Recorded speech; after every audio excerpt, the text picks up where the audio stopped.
Hey, everybody, welcome to Battle Wounds Podcast, and I'm your host, Amos St. John. Listen, y'all, welcome to the podcast. Thank you so much for tuning in.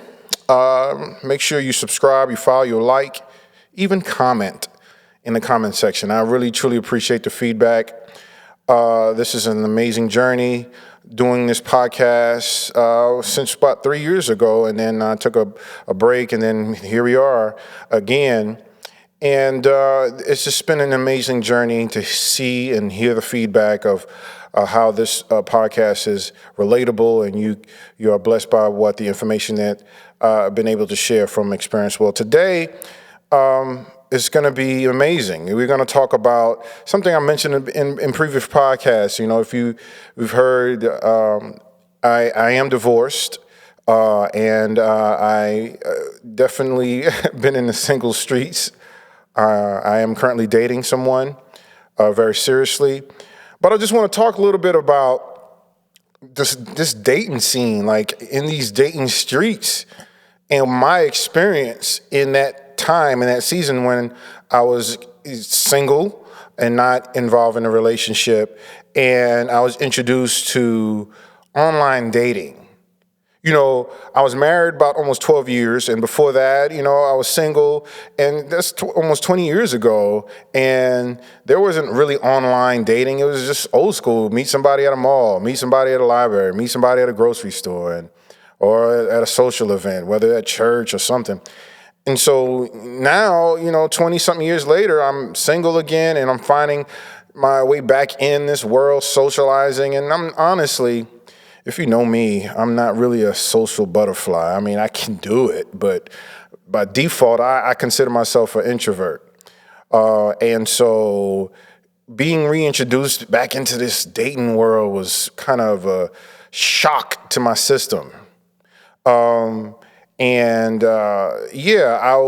friend of mine said, hey, man, you need to check out these dating apps. What? Yes, these dating apps. And so... I want to talk about that. These dating streets, like what this online dating thing is for me and how my experience was. I'll say off the rip, my girlfriend and I met on a dating app. So I can't really say anything all the way negative about dating apps. She's an incredible person. And we've been friends, and then we got serious around the summertime last year. And so, listen, dating apps have great benefits to it, all right? So I'll say that off the rip. But I'm going to share, some insights of what I feel, some observations, And then I want to talk about, some things to look for in these dating streets from a male perspective, okay? I can't speak from women. And I believe one day I'll have a guest to talk about that from a female perspective. But I only can speak from my perspective. I am divorced, so that adds a different level of complexities. I can't really just speak for just all the single men. And I'm also a black male, so it's different, I'm also a single dad. So there are several different complexities. So I'm coming from that perspective, but there's some things you can do. Throw away the bones, take the meat, however they say, chew the meat and throw away the bones, or however they say it. That, you know what I mean. And so, as I share from a male perspective, what do I look? I think you'll enjoy it. It was interesting. I was on Hinge. I did a little bit of Facebook dating. I don't fool with that. But Hinge was pretty cool. I didn't try any others. There's a plenty are out there. I don't even want to start naming names of the dating apps, but I only tried a few because they were way past my limit. I can't do multiple. I can barely do multiple social media handles. Imagine trying to do dating apps. That's just a lot to keep up with. But I did meet my girlfriend on Hinge. And Hinge, I guess their selling point is that it's made to be deleted, basically, something like that. And I've honestly deleted it. I'm not on Hinge, and I'm not on any of those dating apps. So you see a profile, it ain't me. But these dating streets are interesting. I built so much anxiety, social anxiety, in dealing with dating apps. Because, I met amazing people, I guess, because you only can go by what you see on their profile pictures. And so, man, everything meets the eye, and you're like, man, they look great. And then I think for me, what was a determining factor is conversation, whether through text message. A lot of them didn't go further than just inbox messages, and that is such a determining factor. And so, for me, I just basically got tired of introducing myself 20 gazillion times and having the same conversation over and over and over.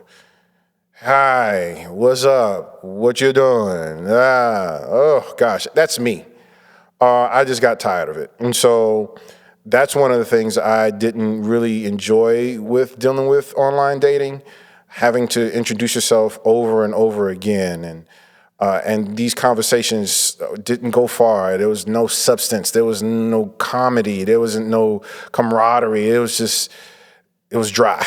And so I was like, man, a lot of people don't like to have conversations or, just, I don't know, it's just weird. That's just my experience. And so I quickly was just ready to get out those dating streets. And what they say, the dating pool has pee in it. Yes, it has pee and some other junk in it too. I can imagine, 20 years ago when I was single before I got married, everybody had their thing, but man, what is out here these days, like there's a lot of, I'm gonna go straight to it. There's a lot of bisexual women. There's a lot of women that's into the poly thing with multiple, it's crazy. 20 years ago, that would have excited me. I would have been like, yeah, I hit the lottery. But now, that ain't me. I'm a father, I'm a girl dad. I am sensitive to that. And so I'm not about the games because, I got a daughter to raise and she's looking at me and how I handle life and how I navigate through things. And I'm take that seriously to being a model for my child, my daughter. And so, these dating streets are wild, golly. But thankfully, again, I'm dating someone I consider to be amazing. We have a lot in common. So what do I look for in dating?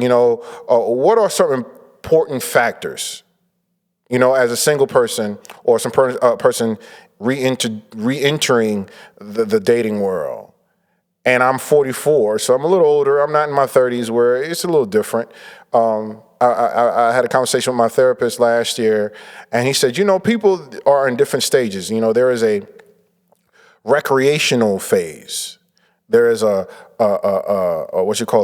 procreation phase, and there's a destination phase. Now, you would think it's tied into an age. So you think, recreation is, 20s and then, procreations in your 30s. And then the final is destination. Destination meaning, hey, retirement, riding off to the sunset. And so, there are people are in different stages, again, I'll say it again, there's the recreational phase, there's the procreation phase, and there's the destination phase. And I consider myself in a destination phase, so when I became single after my divorce, you would think I would get into a recreational phase. Hey, let me just have fun. I just didn't do that. I didn't have the appetite to be recreational. I feel like I am entering a destination. I need to think 20, 30 years down the line where I want to retire and what are my plans of leaving, an inheritance for my daughter. And you know what I'm saying? Like I'm thinking that type of destination. So I'm not thinking about just having fun and just wilding out. I had that before I got married, and I just feel like I'm just in different phase. That's not everybody's story. Some people are destination or recreation, and there's people who are in procreation. And you would hope they're married, but that's not reality. There are people who are procreating that ain't married, having kids and all that stuff. And there's people who are in destination. And so for me, I feel like I'm a destination. So I feel like in order to meet the right mate, you got to make sure you're all in the same or similar phase. So you can't be in destination and meet somebody who's in recreation phase. That's going to be a clash. And that's the things that I was running into in the dating streets. I was running into people who were just wanting to be fun, have fun.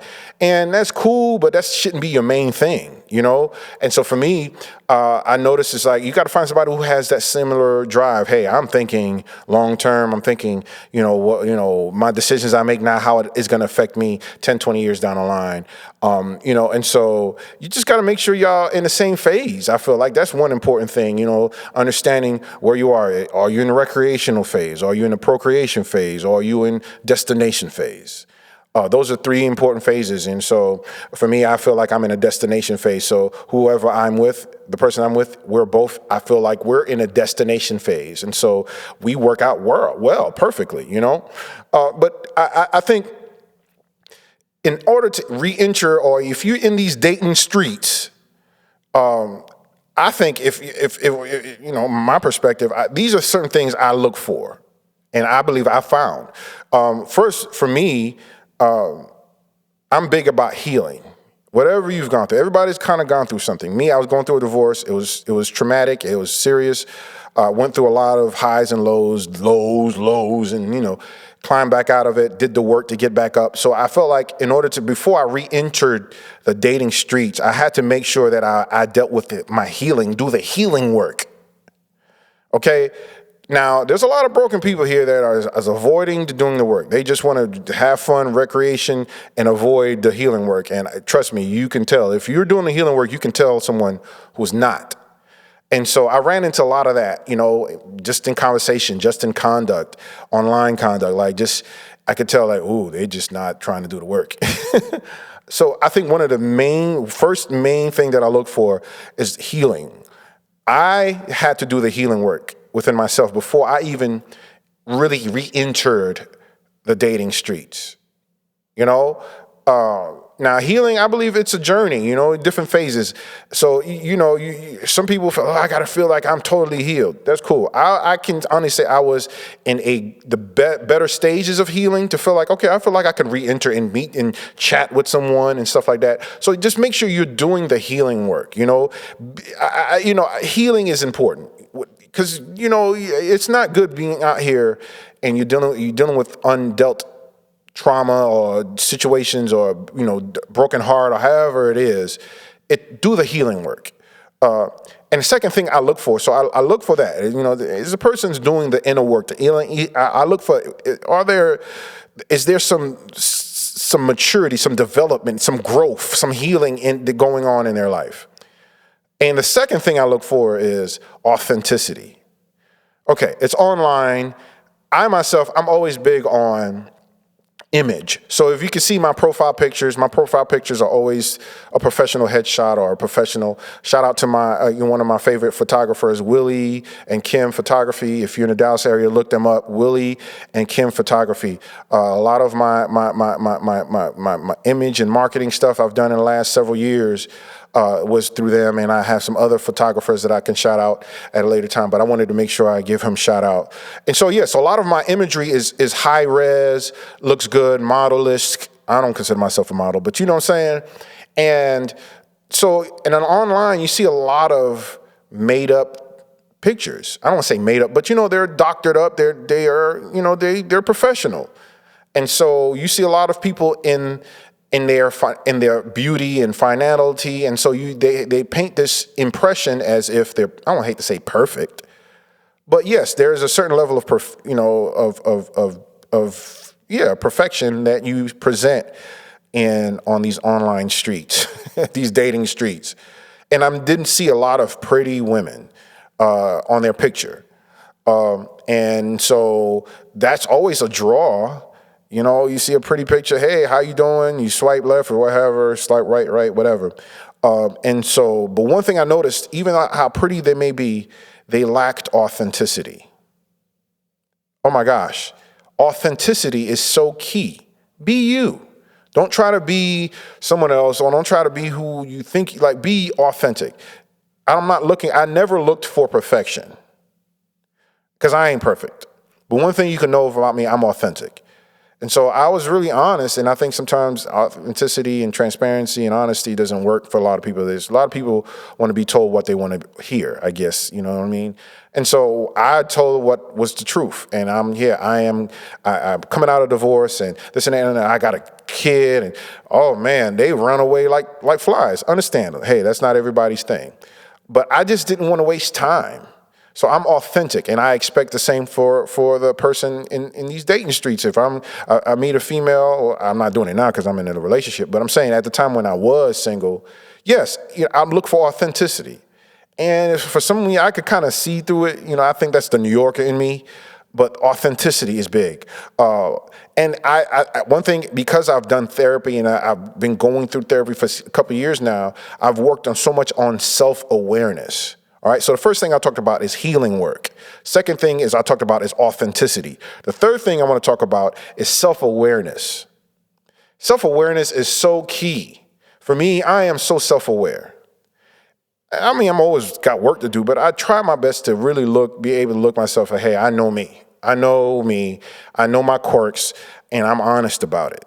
And so self-awareness to me is a key. It's a major turn on. If you're self-aware, knowing, okay, yes, I have my great things, I have my not so great things, and I have my ugly things about me, and I know how to navigate through it. That's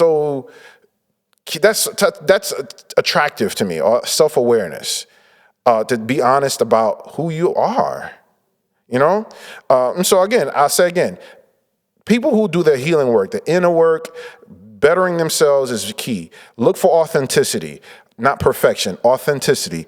Third, be self-aware. Be self-aware. Because you'll notice someone who isn't self-aware if you're self-aware. And so, yeah, and then I want to talk about emotional intelligence, conversational intelligence, relational intelligence. Be intelligent, okay? That's one thing I noticed. I want to talk about that. Emotional intelligence, I have noticed that being a very rare commodity.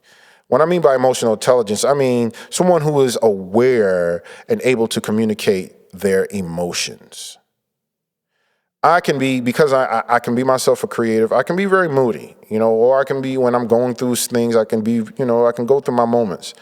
And so I try to be very emotionally aware of myself.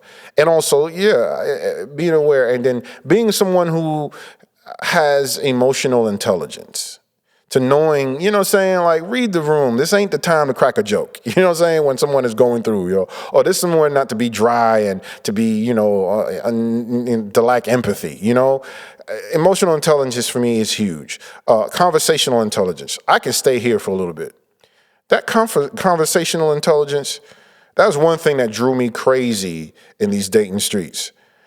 There's a lot of people that don't have conversational intelligence. What I mean by conversational intelligence, I'm talking about someone who can navigate and able to navigate intelligently in a conversation. Now, we know we're dealing with a lot of texting, so there's a lot of abbreviations. When I was weird, maybe I'm dating myself. When I saw IKR, meaning I know, right? So when somebody say text you IKR, I'm like, what? I know, right? You know what I'm saying? Or RN, right now. Those are cool slangs and quick things. But if your whole conversation is a bunch of abbreviating letters and I got to pull out an urban dictionary to get through, that's not going to work with me. I get an occasional word here if you're texting, but if all your entire text messages is a bunch of abbreviations and slangs, and I can't rock with that. I need some conversational intelligence. I need you to be aware to navigate a conversation and, know how to crack a joke, or know when some person is trying to engage in a dialogue, not just create a monologue. Right now, I'm talking to the camera, so it's more monologue, but I love to have a dialogue with someone, So having conversational intelligence, knowing how to navigate, okay, let's change the subject. Oh, let's go here. Oh, what's up with you? What's up with that? Picking out different things out of what people say, and and being able to just navigate the conversation beyond just, girl, you look good. Man, look at your butt. Oh, look at that face. Listen, there's more to a conversation than that. But some people, some people have lowered their standards and they just settle for just the, hey, you look good. What you doing tonight? This and that. That is just not me. I just could not swing it that way. It has to have some level of conversational intelligence, and that's what drew me closer to my lady, because we have the most amazing conversations. It's more than just the surface. We crack jokes. We have, you know what I'm saying, like talk about our days and just have a good conversation goes so far with me. And so I think in these dating streets, conversational, emotional, those two things of intelligence are so key. All right. And I'm speaking from a 44-year-old black male. OK, now it may be different for a 34-year-old black male or a 24-year-old black male. So I just consider the source. And so for me, yes, emotional, conversational intelligence goes far in these dating streets. You know what I'm saying? And then finally, relational intelligence. And what I mean by relational intelligence, I'm talking about it's the combination of emotional and ethical intelligence. You know, when you're able to understand your own and others' emotional values, their demands, their interests, their emotions, their values, their demands, their interests. That happens through great conversations to understand where they stand when it comes to their values, where what are your non-negotiables? What are those things? That happens in conversation.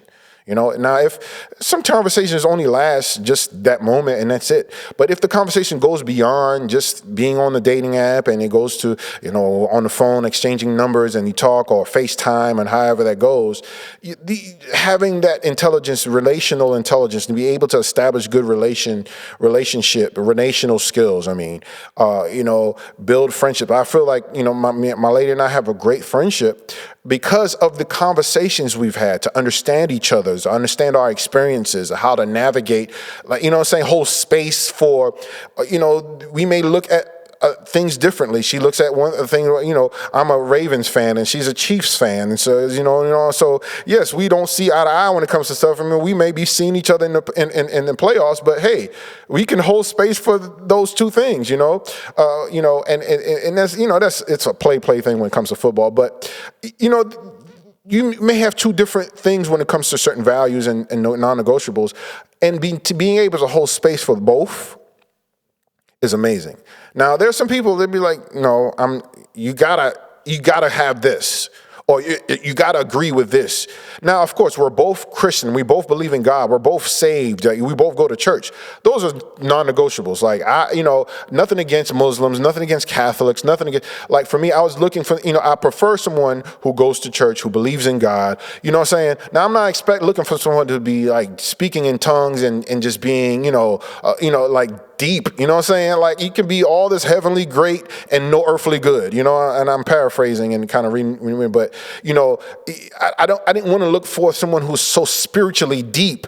You can't have an earthly conversation, can't clown about stuff you see on Instagram, clown about stuff you see on TikTok, or, you know what I'm saying? Like I needed that level of balance, and so and looking back in these dating streets before I got into a relationship, these were things I was looking for. I was looking for someone who's willing to do the healing work. We both have therapists. We both are doing therapy. We both go to the gym. We both work out. We both all care about our bodies. Mind, body, and souls. You know what I'm saying? That's big for me. That inner work, doing that healing inner work is so key. That was the first thing I talked about. The second thing, we're both authentic. Oh my gosh, I love it. We both can clown jokes. We both authentically ourselves. Not perfect, we're authentic. And then we are both self-aware, I'm just aware of ourselves. Hey, I'm not having a good day. You might understand I might not be able to be talking as much, or, hey, you see my face. Okay, something's up. What's going on? Oh, well, yeah, I got a lot on my mind. Having self-awareness. Okay, maybe I'm talking too much and I might need to stop talking.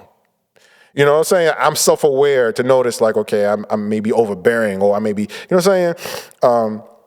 Be intelligent.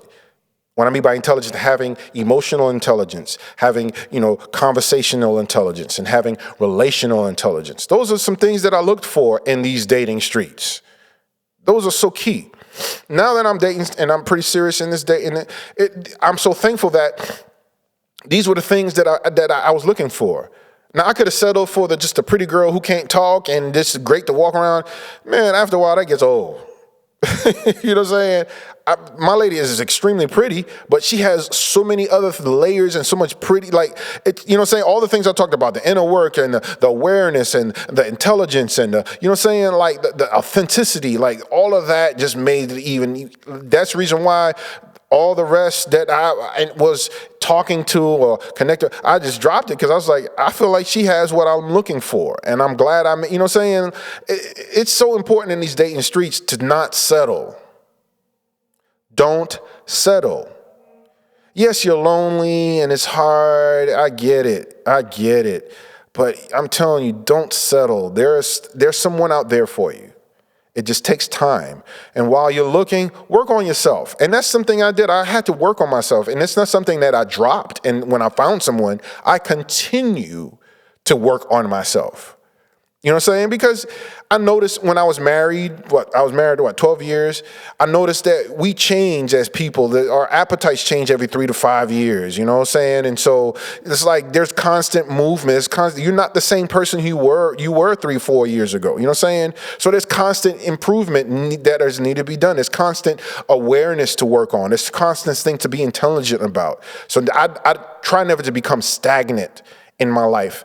And so even though I found, you know, my person, I'm still doing the work, the healing work. I'm still working on my authenticity. I'm still working on my self-awareness. I'm still working on my intelligence, emotional, conversational, my relational. These are things that I'm constantly working on. Even when I found my person and I'm off these dating streets, that I'm still doing that kind of work because it's just what life is all about. Never be stagnant. Never stay in the same place you were. You're just constantly moving and improving, you know? And so I am encouraging those who are single.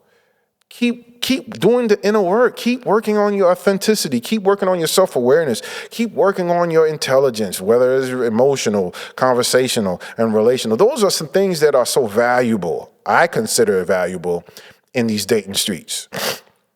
Now, I'll be honest, there's some people could care less of all the stuff that I listed. They just like, listen, man, I'm all about, you know what I'm saying? Like, whatever.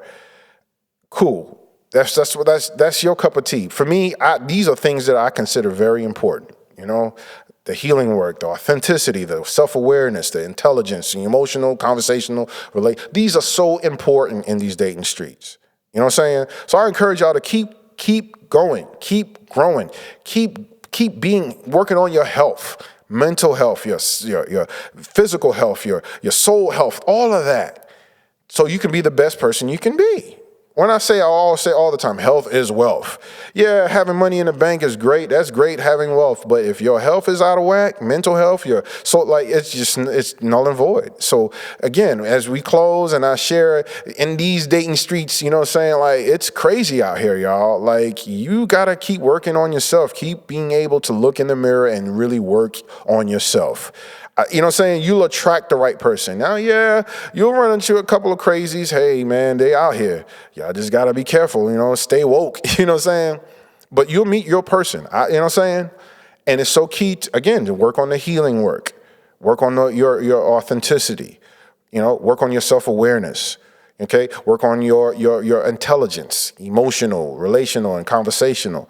These are so important key factors in building and yourself and growing, you know? And you got to recognize, I said earlier about what phase you're in. If you're in a recreational phase or a procreation phase, or you're in your destination phase. And those phases are not contingent upon your age. I know some 20-year-olds who are already thinking their destination. Like, I'm thinking, you know what I'm saying, retirement, you know. And there's some 40 or 50-year-olds are still in their recreational phases. They just wilding out here, you know what I'm saying? And there's, of course, procreation is most likely the product of your recreation, you know. But just be aware. Keep working on yourself and being, you know what I'm saying? And so health is wealth. That's kind of thing how I always close my podcast. Health is wealth. Keep working on your health, your inner health, your mental health, your soul work. Keep building it. Keep developing it. Keep, you know what I'm saying? Because it's so important in these dating streets. Now, married folk, I got some stuff to talk about. We talk about that on another podcast. And some things that I've learned in hindsight. Being married for 12 years, and there's so many things I learned that I'm carrying in the future. I plan on getting married again one day soon, and so I do want to learn so I don't repeat same mistakes I made in the past, or saying certain bad habits that I won't carry over to my next marriage. And so these are things, like I say, I can talk about from a single perspective and from a married perspective, because I've been in both worlds. But today specifically is for those who are in these single streets. Now, unfortunately, there are some married folk who are in these single streets. Yeah, we ain't gonna talk about that. That's a whole nother episode. But anyways, you got to sift through there and make sure they ain't married. That's the other thing you got to notice in these dating streets. That's a whole nother story. But you know what I'm saying? Thankfully, I wasn't married. I was single. I was divorced. I was in these dating streets legit, But there are some people who aren't legit, and they live in double lives. Again, that's a whole nother podcast. But seriously, these dating streets, the dating pool is full of poo and pee and crap and all this craziness. But there is another pool, a dating pool. There are some quality people out there. And in order to attract quality people, you have to be a quality person. And those things about, your authenticity, your awareness, your healing work, the inner work, and your intelligence. These are things that helps you become a quality person. I consider myself a high value man, not just money I earn. No. In all the qualities that I believe I bestow, I know I'm walking into a relationship with all these qualities. And you attract someone with qualities too. Quality begets quality. So work on yourself. You single in these streets, a male or female, work on those qualities. And I guarantee you're gonna attract someone with qualities too. And you'll find your person. And you just move on and keep growing in life. You know what I'm saying? So that's all I want to talk about today. These dating streets are crazy, y'all. But you know what? You still can find your person in these dating streets. You just got to do the work. You got to do the work, just like anything else, But I just wanted to share, and we'll talk more about it and talk about other experiences. But I feel like, doing the work is important, and to become a quality person so you can attract a quality person, And so that's all I have for you today. I want you to take this and share this with someone. Make sure you subscribe, like, follow, comment, share what you think about this podcast. I don't consider myself an expert. That's a disclaimer. I only can speak from my experiences. And I feel like I've succeeded and I've navigated through difficult things, and I'm still navigating through difficult things. But I've always keep an open mind because I'm doing the work. So I just only can share from my experience, and I've sat with my therapist. I've dug in deep into these things, and I've learned, and I've had conversations with some great-minded people that one day I'll be able to share in this podcast. And so keep doing the work. Keep finding ways to build yourself. Because remember, health is wealth. So until next time, keep building, keep working on you, and I'll see you on the next pod. Have a good one.